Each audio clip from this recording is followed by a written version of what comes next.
Did you know using your browser in incognito mode doesn't actually protect your privacy? Take back your privacy with IPVanish VPN. Just one tap and all your data, passwords, communications, browsing history, and more will be instantly protected. IPVanish makes you virtually invisible online. Use IPVanish on all your devices, anytime you go online at home and especially on public Wi-Fi. Get IPVanish now for 70% off a yearly plan with this exclusive offer at ipvanish.com/audio.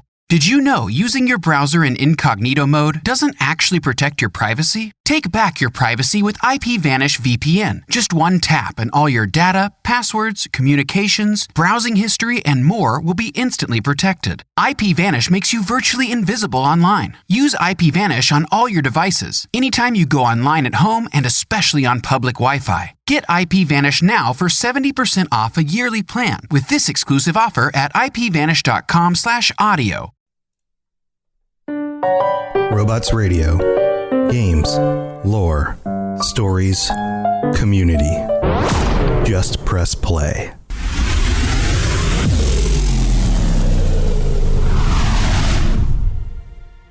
Welcome to the Fallout Lorecast, the podcast that explores the boundaries of our knowledge about the world of Fallout. NOVAC?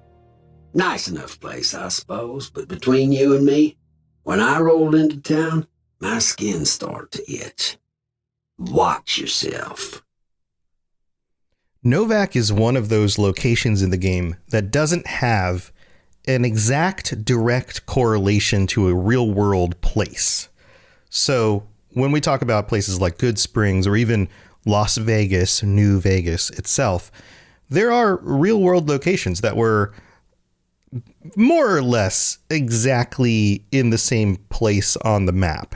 And oftentimes, the places that you find in New Vegas are, you know, like the individual buildings or the individual themes of the place, more likely the themes of the place than where the buildings are drawn from the actual real-world locations. NOVAC is a little different.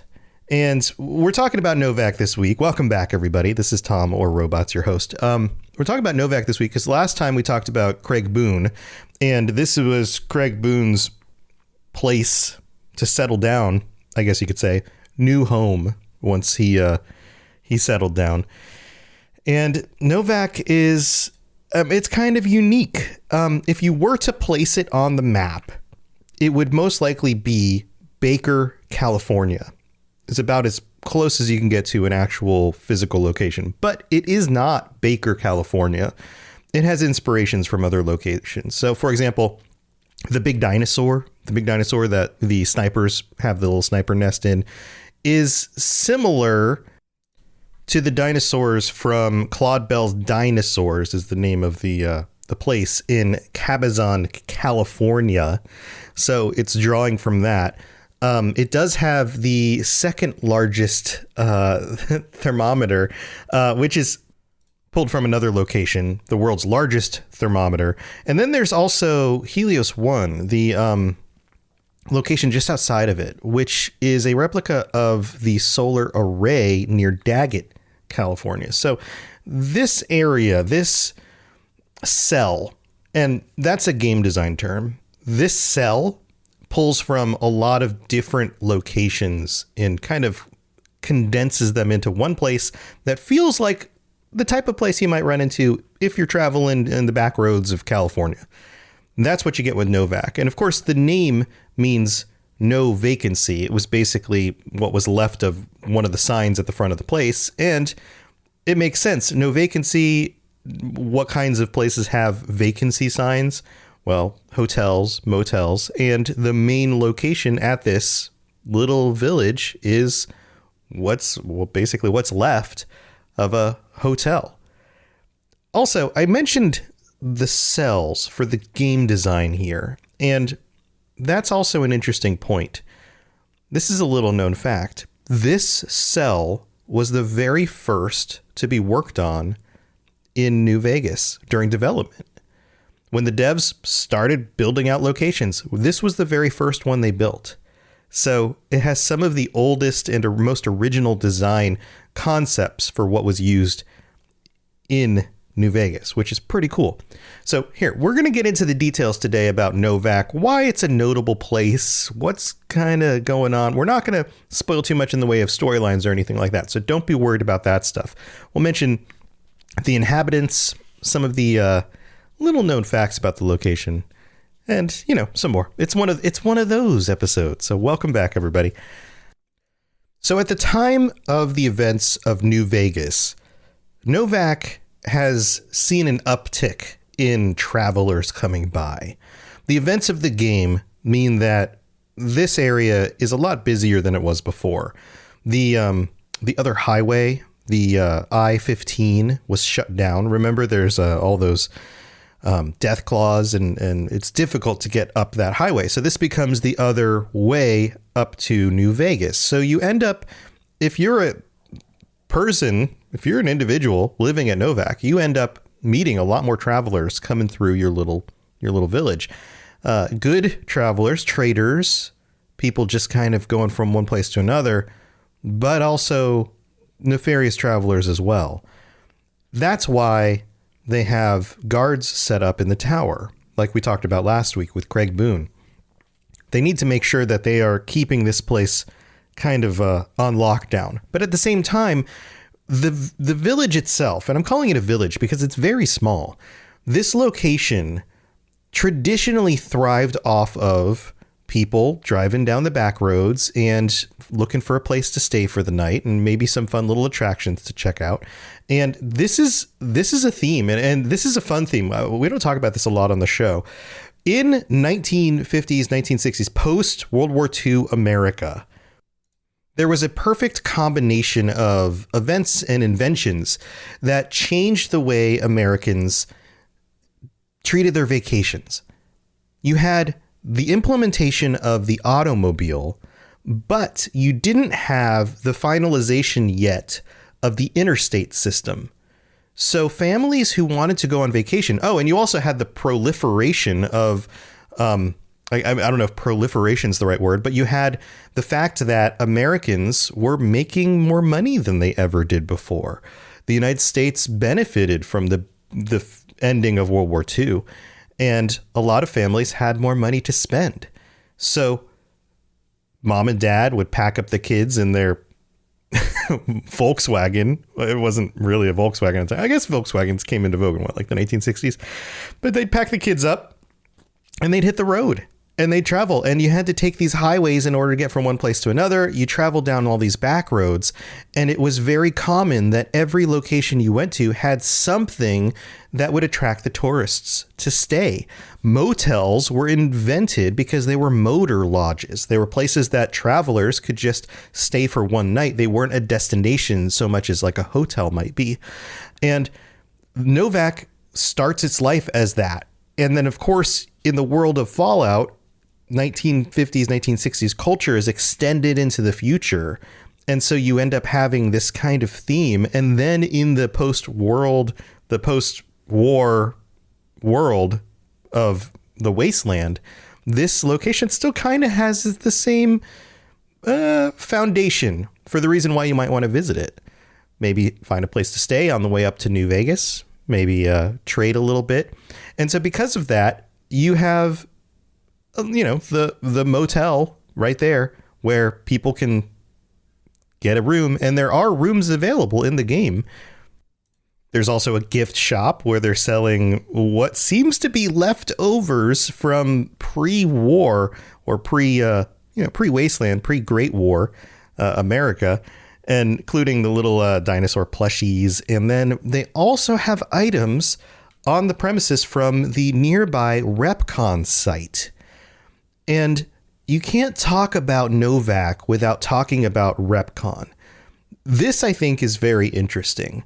The REPCONN site didn't really work out, and during its heyday was a location that many people wanted to go check out while driving on these back roads. That's part of why NOVAC was famous. And when the war happens and the REPCONN site kind of gets, broken, I guess you can say, and then the Bright Brotherhood moves in, the ghouls kind of take over. It creates a difficulty for the town. before the Bright Brotherhood moved into the REPCONN site, it was a place that individuals from the town could go in order to salvage stuff. In fact, you'll find a number of rockets from the REPCONN site just kind of laying around in the environment. This is one of those things that I remember just kind of noticing, but I didn't really think much about it. But if you actually take the time and look around near like the garage, there's a garage area outside of the motel. There are rockets just kind of laying there. And I think my brain turned them into like leftover parts from cars or something, because some of the cars look kind of rocket-like. But no, there's actually actual rockets from REPCONN. There's a V-29 321G. They actually have model numbers. There's a R-77 293A, and then there's a Z-43 521P. These are very different models of rockets that were created and tested at the REPCONN site. And they're just kind of laying around in NOVAC. And of course, in the, I mentioned before, in the gift shop, there's little rockets that you can purchase as well. Now, I haven't mentioned the name of the motel yet, the Dino Delight, which is, again, one of those callbacks to 1950s, 1960s America. And the fact that the location was basically themed around the big old dinosaur up at the front. And that's very typical. I'm sure many of you, while driving around in some of the locations near where you live, can see the remnants of these kinds of things in even our world today. We're in a little desert oasis, name of NOVAC. This is the Dino Delight Motel, and it's mine. And that's the voice of Jeannie Mae Crawford. I'm Jeannie Mae. I take care of folks here at the motel, long as they aren't troublemakers. Now, Jeannie Mae is one of the most important characters in NOVAC, and we talked about Craig Boone's story last week.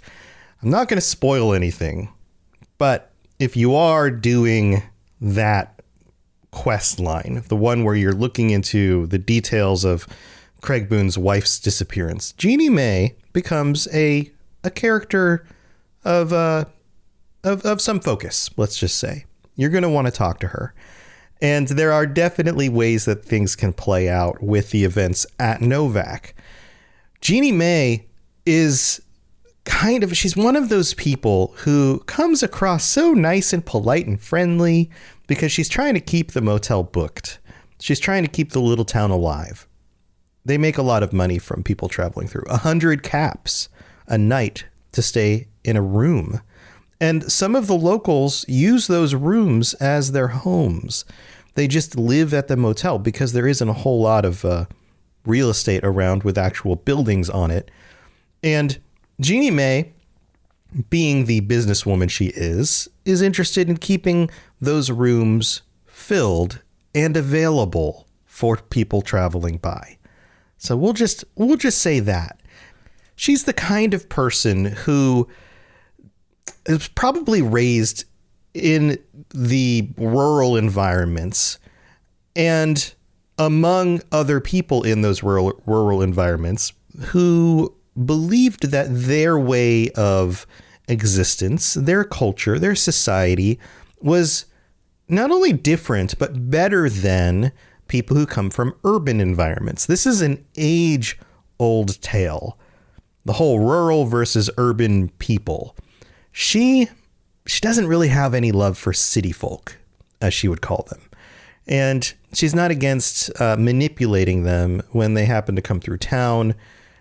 And she just is a little bit more capable of things than you might originally think by looking at her, kind of tame appearance, the glasses, the tied up hair. In the Dino Delight Motel, there are a number of rooms. There's the room that you can rent, which is right up the stairs. There are 2 vacant rooms. And then the others, like I mentioned before, are all inhabited by other people living at the motel. So there isn't a whole lot of extra room for people. There's Manny Vargas, who we mentioned in the last episode, and Boone. And then there's Daisy Whitman and Bruce Isaac. Now, remember the episode where I talked about the potential, I guess you could say the potential for Enclave to show back up in future Fallout games, and where any of the Enclave members might have been post Fallout 3, well then, if you did listen to that episode, you will recognize the name Daisy Whitman. I was never happier than when I was in the cockpit. I was able to go just about anywhere and everywhere, limited only by the fuel I could carry. Daisy Whitman was, or is, I guess you can say at the time of this game, an Enclave veteran. And she lived at one point, or at least worked at the oil rig. The oil rig. The one from like the early Fallout games that you have to blow up. Yes, that oil rig. Her importance in this game has a lot to do with the Arcade Ganon story and some of that stuff. So we'll get to that on a future episode. But for right now, you just need to know that she loved flying. She loved being up in the air. The freedom of the skies was her thing.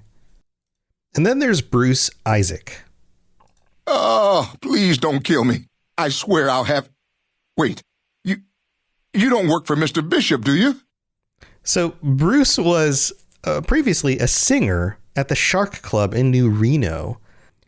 His story revolves around some money that Mr. Bishop, the head of the Bishop family, owed him. The Bishop family comes up in the Fallout 2 game, in Fallout 2, and is a prominent family in the area. Specifically, they're known for controlling a lot of things over in New Reno. And, Bruce was owed some money, wasn't able to get the money from Mr. Bishop, so he decided to steal the money owed to him.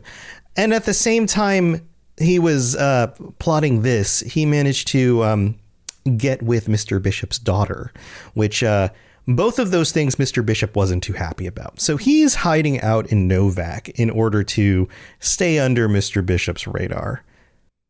Now, there are a few more characters who live in NOVAC or spend time in NOVAC, and we'll get to them in just a little bit. But first, we need to take a break and thank our patrons for being so awesome. So don't go anywhere.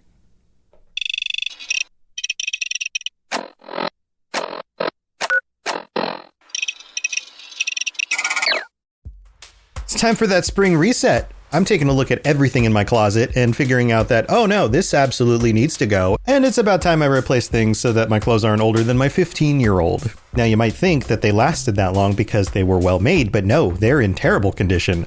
Unlike the new jeans I just got from Quince. Jeans have always been my personal go-to because you can kind of wear them for lots of different things, but maybe they're not your thing. Maybe you're looking for, 100% European linen with insanely soft flow knit activewear fabric. It's definitely getting warmer, and their flow knit activewear is moisture wicking, anti-odor, and soft enough that you'll actually want to wear it every day.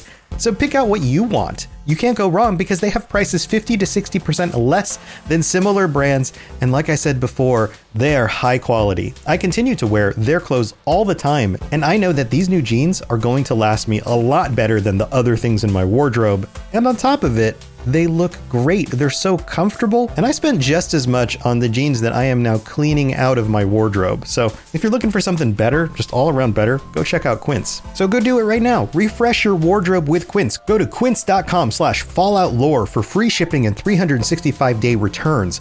Now available in Canada too. Go to quince.com/falloutlore for free shipping and 365-day returns. Quince.com/falloutlore. Did you know using your browser in incognito mode doesn't actually protect your privacy? Take back your privacy with IPVanish VPN. Just one tap and all your data, passwords, communications, browsing history, and more will be instantly protected. IPVanish makes you virtually invisible online. Use IPVanish on all your devices, anytime you go online at home, and especially on public Wi-Fi. Get IPVanish now for 70% off a yearly plan with this exclusive offer at ipvanish.com/audio. Hello there, old chap. Good to see another of General Atomic's finest, still eager to serve. Patrons, I couldn't do this show without you guys. Thank you so much for your support, all 50 of you. We're currently at a nice even 50. And you know what I would love? I would love if we could get up to 60 patrons sometime in the next month or so. If you're interested in supporting the show, check out patreon.com/FalloutLorecast. You can get ad-free episodes a day early, You can get stickers. You can get t-shirts. You can join us on future episodes of the show at the end of every month during our patron chats. There's all sorts of awesome stuff. And I just couldn't do this show without your support. So thank you to everyone who pitches in, and especially our Sentry Bot. Our tier 5 patrons get a shout out every week. And currently, I'm the Creeper is our only tier 5 patron. But if you want to get on there and get a shout out, then that's where you go. Look for tier 5. Also, another wonderful way that you can help support this show is by leaving ratings and reviews on Apple Podcasts and leaving ratings on Spotify. We've got 2 new ones that came in on Apple Podcasts. This one is from Tristan920 from the US, who wrote, "Fallout in your ear every week. 5 stars. Tom does a fantastic job at analyzing the events, characters, and lore of the Fallout franchise through many different lenses." Man, I messed that up, but I'm just going to leave it in. If you are a Fallout fan or just enjoy great content or aided by a skilled person who knows their stuff, this podcast is for you. Would give 10 stars if I could. Thanks, Tristan. I appreciate that. Then we have one from Parbran 2022 from the US, who wrote, "Wings of Fire Lorecast." And I don't know if this is so much a review as a request. Hey, Tom, check out the book series Wings of Fire, and I got the Wings of Fire, the graphic novel, book 5 there, 1 to 14 chapter books, 1 to 5 graphic novels, and do a podcast called Wings of Fire Lorecast. That is the longest run-on sentence I've read on this show in a long time. That title of the review, hope you like that idea. I don't know what that sentence means, Parbran, but I feel like you probably typed this very quickly on your phone. Thanks for the review, and I don't even know what Wings of Fire is, but are you the author of Wings of Fire? Maybe. I don't know what else to say about that one, but thank you for 5 stars. And thanks to anybody who takes the time to share the show with your friends. And Parbran, if you want to clarify a little bit of this, just, shoot me a note on Twitter, send a message on the Discord. Let me know some more about whatever Wings of Fire is. All right. Well, I think that's it for the middle of the show this week. We're going to move on with more info about NOVAC, the people that live there, and some of the cool little details you might not know. If you have any questions about Nuka World, I'd be delighted to answer them. All right, here we are back with the rest of the episode. We have some other characters to talk about. Let's start with Cliff Briscoe. Darn it, no one ever buys the T-Rexes. So speaking about the Dino D-Light Motel, Cliff Briscoe runs the shop where he tries to sell all the T-Rexes. Darn it, no one ever buys the T-Rexes. I love that quote. I just had to play it again. There's not a whole lot of info around him. He shows up in a few of the other quest lines, but is otherwise a not super interesting character. Kind of a fun guy to talk to at the little shop at the bottom of the dino. Then we have Ada Strauss. What are the chances of me botching another routine procedure in the same day? So Ada is the doctor, and she supplies medical equipment in NOVAC. She and her bodyguards are typically seen around the gas station behind the motel, and they move around a little bit, and they're kind of useful for, selling things and picking up some items that you might need. But otherwise, not a whole lot going on with her. Alice McBride, though. Not that there ain't others who pry around here. That no-bark was skulking around our yard last week. I thought he was our cow killer. Was about to lash him with our bullwhip till I saw who it was. He's harmless, though. Part of me wishes I could see things like he sees them. All full of mystery. And her husband, Dusty McBride. Hey there. In from out of town, ain't you? Name's Dusty. Have been having issues. They raise cattle. Dusty does the farm handling stuff, the raising of the cattle. Alice chops up the cattle, prepares them as meat. So this is one of the few other, I guess you could say, commercial interests of the town of NOVAC. There's a lot of the whole focus on the motel and the travelers coming through and the money that they make off of that. But this couple right here actually farms. And when you get to NOVAC, you find out that somebody's been killing the cattle. They're not stealing the cattle. They're not killing the cattle and taking the meat from the cattle. They're just shooting the cattle. And Dusty and Alice don't know why.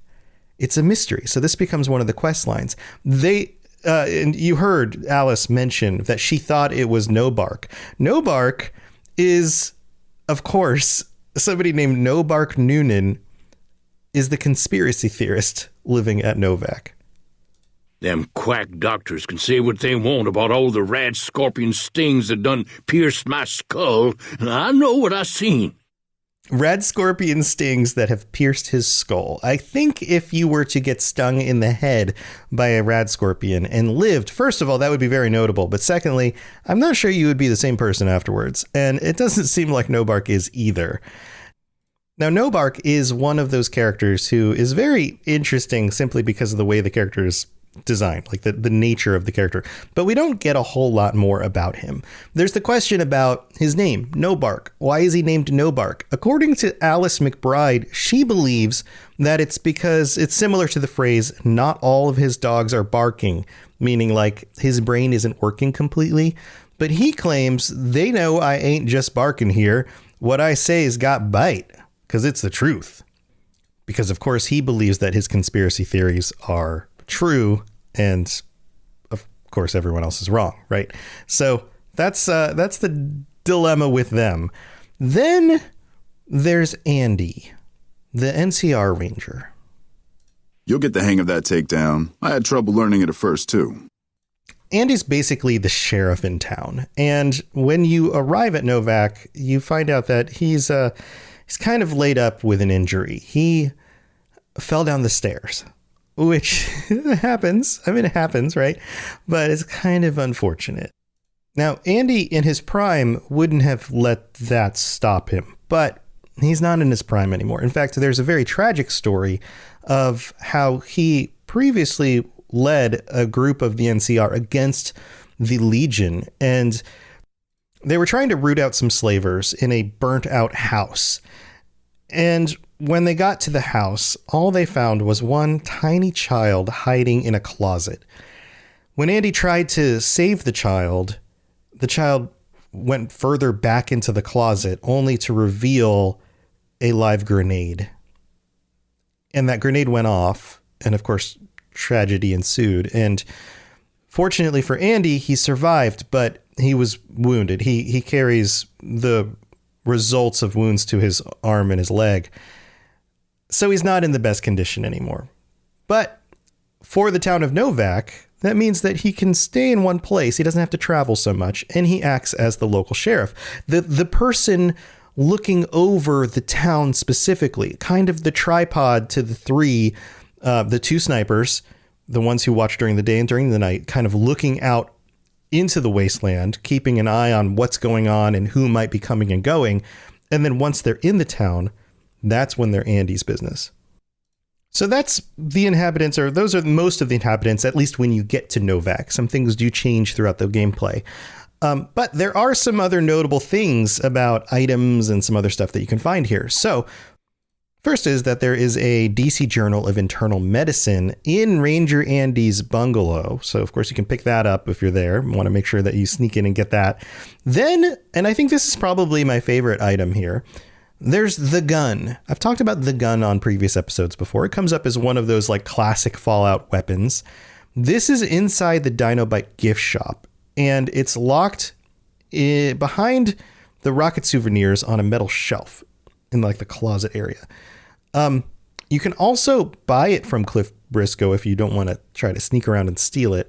That gun is interesting because it is a very specifically designed weapon to look like the gun that Deckard uses in Blade Runner, in the original Blade Runner film. So Deckard is the main character, the detective, and this gun looks very similar to that. This is actually a play off of that gun that shows up in Fallout 1 and Fallout 2.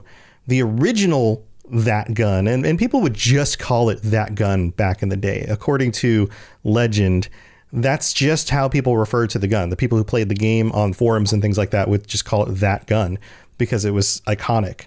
And in the original version of this weapon from the old Fallout games, it was a .20 or 223 pistol. This version is a 5.56 millimeter pistol in New Vegas. And there's actually a little in-world kind of lore story about how this is actually the same weapon from Fallout 1 and Fallout 2. It's just been updated in order to be able to shoot the larger rounds, which is kind of cool. So there's also 2 Sunset Sarsaparilla Star bottle caps. Remember these? You can kind of try to collect all these. One in the kitchen of a house northeast of Jeannie Mae Crawford's house. The bottle cap is in the kitchen on the table to the left of the entrance. The second can be stolen from Daisy Whitman's room on the table with the television set. I don't know why I said television set, but I think I'm going to start saying that all the time. Also, there's the bill of sale in the safe at the Dino D-Light at the front desk, which is valuable. You could check that out. There is a first Recon Beret, which we talked about before, which you can acquire from Boone. He doesn't like it if you take it. He wants it back on his head, but you can take that. There is another very, very fancy weapon that you can get called the Paciencia. Paciencia. It's a unique hunting rifle. It has 3-round magazine, higher damage than the regular variant, and a higher item HP. And it also does better critical hits and all that kind of stuff. This one's pretty cool because it's got like the cloth wrap around the, what is that called? The stock, the part that kind of butts up against your shoulder. It's, looks like a worn old rifle with a kind of a special thing on it. Then there's also the MF Hyperbreeder Alpha, an energy weapon specifically that you can get here. Both of these weapons, the Paciencia and the Hyperbreeder Alpha, are from the Gunrunner's arsenal. And this one is a recharger pistol, meaning that it has effectively limitless ammunition. It's kind of self-charging. This one looks really cool. It's kind of got like a blue metallic look with some gray tubes and those kinds of things. But then it's also got like the glowy green bits on it. Very cool looking weapon. You should check it out if you are into energy weapons. So all of that stuff can be found at NOVAC. Now there's some fun other little bits here that other fun little bits, I think is the way to actually say that. Words is hard, friends. Words is hard. So this is interesting. In Bruce Isaac's room, you can find a poster for the Museum of Technology, which is a place located in Fallout 3. This isn't even in Fallout New Vegas. It's a image that they imported from the previous game. So maybe he's a fan of technology, I guess. The crafting supplies at the gas station have to be stolen. There's no way to get those. They're just kind of sitting out there, but there's no way to get those without stealing. So that's something that's kind of notable. If the player heads east of NOVAC, an unarmed raider can be found dead near a destroyed car by the toxic dump site. This is a random spawn and may not always occur, so it's something that you come across or not. This is the only character simply named Raider in the entire game. And on top of that, a pair of dead recruit legionaries may also be found in the vicinity. I wonder if they killed each other. Also, Cass states that when she first saw NOVAC from a distance, she thought Dinky the T-Rex was a giant gecko, which is hilarious because everybody loves the little geckos, and I can totally get that. I totally see how you could make that mistake. And you know what? I think this is the first time I actually dropped the name Dinky for the T-Rex on both this episode and the last episode, so I should have done that earlier. By the way, everyone, the big T-Rex statue, his name's Dinky. Last point here. After completing the quest, One for My Baby for Craig Boone, the body of the individual who is chosen to implicate will take several days to disappear. So the way that questline goes, of course, you figure out who you think did it. And I haven't dropped any spoilers about that yet, I don't believe. And once you or Boone kill them, the body sticks around for a few days. It doesn't get cleaned up right away. It just kind of lays there, which is messed up if you think about it. It's pretty messed up. All right, so to wrap this up, you guys want to hear some of the bugs that can be found here? These are fun. So if you go up in the dino mouth, in Dinky's mouth, you can push either Manny or Boone onto the teeth of the dinosaur and then do a ranger takedown on them, and they will fall off the dinosaur. like out the mouth, and then they will fly right back up. Pretty weird. Also, patch 1.6 messed up some of the doors in the motel. They're kind of like hanging open in empty space. They're just kind of like glitched out. Another fun bug is that the items stored in the player character's hotel room in the wardrobe and footlocker can be lost. So don't put stuff in there. Try not to store things in there. And what gets swapped out is the junk contents. The original junk contents that were in those locations will like replace them. So not safe place to store your stuff. And then finally, and this will connect to maybe next week's episode. I think I might do REPCONN next week. But the pathway up to the REPCONN test site when you're coming from NOVAC has some really crappy low textures. And it's just part of the game that wasn't supposed to be that way. It looks like these are either mip-map levels that don't click and do like the higher quality texture, or somehow they just got missed. And there seems to be no way to fix this, according to people who have messed with the game in order to try to get these to like update or show the higher res textures or whatever. So on your travels out from NOVAC up to REPCONN, be aware some of the ground looks a little funny. But we'll go explore REPCONN next week. And thanks everybody, as usual, for tuning in. Stay safe out there until next time. Bye, everybody. To plug into everything else we're doing, check out robotsradio.net. Reach out to me on Twitter at robots_radio. Check out the Robots Radio Rocket Club, where you can join me and a bunch of our other creators creating your podcast, starting a new podcast, or helping your current podcast grow. There's more information about that on robotsradio.net as well. And you can always talk with us and the entire community, over 2,000 people on the Robots Radio Discord. Come join us. We'd love to chat with you. See you guys next time.